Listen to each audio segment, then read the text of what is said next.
C1 adalah parabola dengan persamaan Y sama dengan X kuadrat minus 2. Nah, C1-nya adalah yang ini, parabolanya adalah yang ini, dan persamaannya adalah yang ini. Ya, C2 adalah parabola hasil translasi C1. Jadi C1 ini ditranslasi ya, digeser, sehingga menghasilkan parabola C2 gitu ya. Jadi C2 ini adalah hasil dari translasi C1. Nah, ini dia parabolanya. Nah, yang ditanyakan adalah persamaan dari parabola C2. Nah, jadi ini persamaan ini yang ditanya.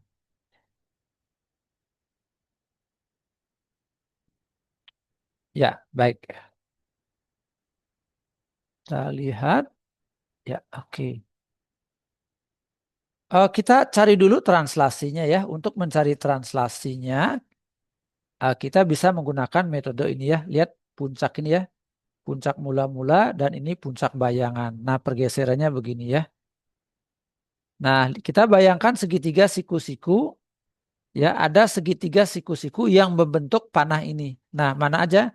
Ini boleh ya, terserah ya. Ini juga boleh ya. Oke. Jadi harus dibentuk oleh arah horizontal dan arah vertikal gitu ya.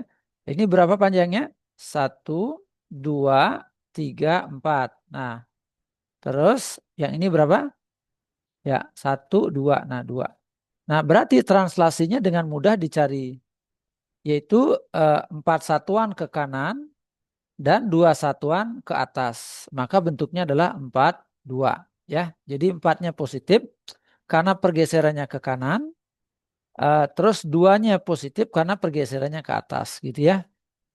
Nah, lalu kita tulis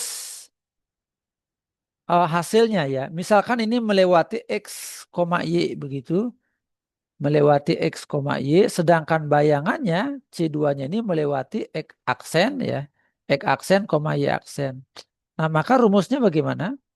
X aksen, Y aksen sama dengan XY titik mula-mula ditambah dengan translasinya. Translasinya yaitu 4, 2.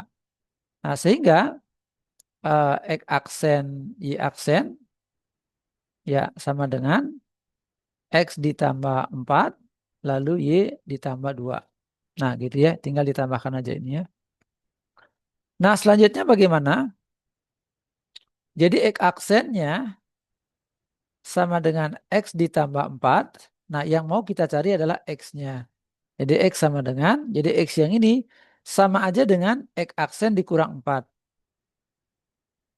Gitu. Nah, sedangkan Y aksen yang ini sama dengan Y tambah 2. Nah, yang mau kita cari adalah Y yang ini. Berarti Y sama dengan Y aksen dikurang 2. Oke. Nah, selanjutnya kita tulis persamaan mula-mula, yaitu Y sama dengan X kuadrat dikurang 2. Nah, maka bayangannya akan menjadi, ya didapat dengan cara mengganti Y ini dengan Y yang ini. Y aksen minus 2. Maka jadinya Y aksen minus 2.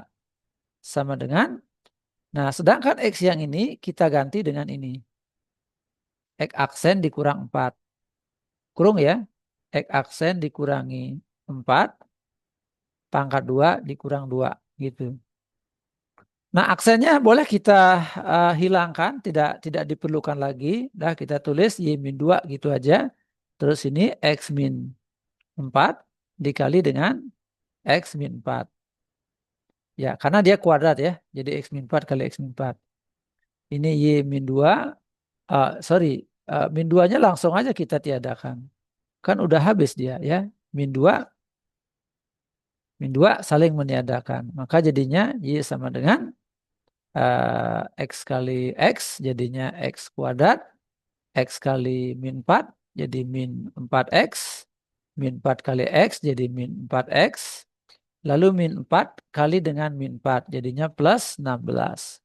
Nah, sehingga Y sama dengan X kuadrat min 8X ditambah 16 gitu ya.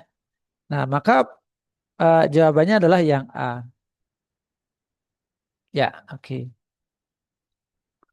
Nah, ini metode yang pertama ya, metode pertama. Sekarang saya akan sampaikan cara yang kedua. Hmm. Nah, untuk mencari translasi ada cara yang kedua. Oke. Nah, translasi itu sama aja dengan lihat ya translasinya. Titik akhirnya di sini nih ya. Berapa titik akhirnya di sini? 0, 1, 2, 3, 4. Nah, berarti di sini ya 4,0 ya. Jadi titik akhirnya adalah 4,0. Nah, terus titik awalnya berapa? Ini titik awalnya 0, 1, 2. Nah, berarti di sini min 2 ya. 0, min 2. 0, min 2. Ya, boleh kita tulis 40 ya. Dikurang dengan 0 min 2. Ya, sehingga translasinya akan menjadi 4 kurang 0, 4. 0 kurang min 2 jadi 2. Nah, gitu ya. Nah, lalu kita bisa menggunakan rumus transformasi fungsi. Nah, misalkan kita punya fungsi Y sama dengan fx. Ya, ditranslasi oleh translasi AB. Ya. Nah, maka didapat hasil Y dikurangi B sama dengan fx dikurang A. Nah, artinya apa? Artinya Y ini berubah menjadi Y min B. Sedangkan X yang ini berubah menjadi X min A. Gitu. Nah, yuk sekarang kita eksekusi persamaan mula-mula. Fungsi mula-mula adalah Y sama dengan X kuadrat minus 2. Translasinya adalah ini ya. Ini berarti AB-nya. Ya. Oke. AB. Nah, maka Y-nya berubah menjadi Y min B, sedangkan X-nya berubah menjadi X min A. Nah, saya tulis begitu dulu. Pangkat 2 dikurang 2. Ya, dah saya tulis di sini sekarang. Y minus B. Nah, B-nya dimasukkan. Berapa nilai B-nya tadi? Ya, 2 ya. Oke, sama dengan X dikurang A. Nah, A-nya berapa tadi? 4. Ya, pangkat 2 dikurang dengan 2 yang ini. Nah, oke. Langkah berikutnya sama aja. Nah, ini saling meniadakan. Ya, Y sama dengan. Nah, tadi ini saya menggunakan perkalian biasa. Ada perkalian yang lebih gampang ya adik-adik ya. Jadi kalau ada misalnya M kurang N gitu ya. M dikurang N dipangkatkan 2.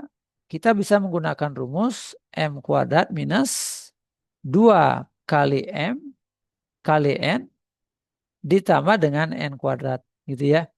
Nah, ini kita anggap sebagai M, ini kita anggap sebagai N. Nah, sehingga jadinya M kuadrat itu berarti X kuadrat. Dikurang 2 kali M kali N. Nah, berarti 2 kali X kali 4. Gitu ya. Ditambah dengan N kuadrat. Nah, berarti ini 4 pangkat 2. Gitu ya. Sehingga Y sama dengan X kuadrat minus 2 kali 4 adalah 8. Ya, 4 pangkat 2 adalah 16. Nah, maka jawabannya seperti ini.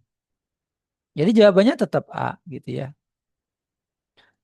Ya, baik itu sudah cara yang kedua. Sekarang saya akan tunjukkan cara yang ketiga supaya wawasan adik-adik luas dan adik-adik makin cerdas dalam menyelesaikan soal.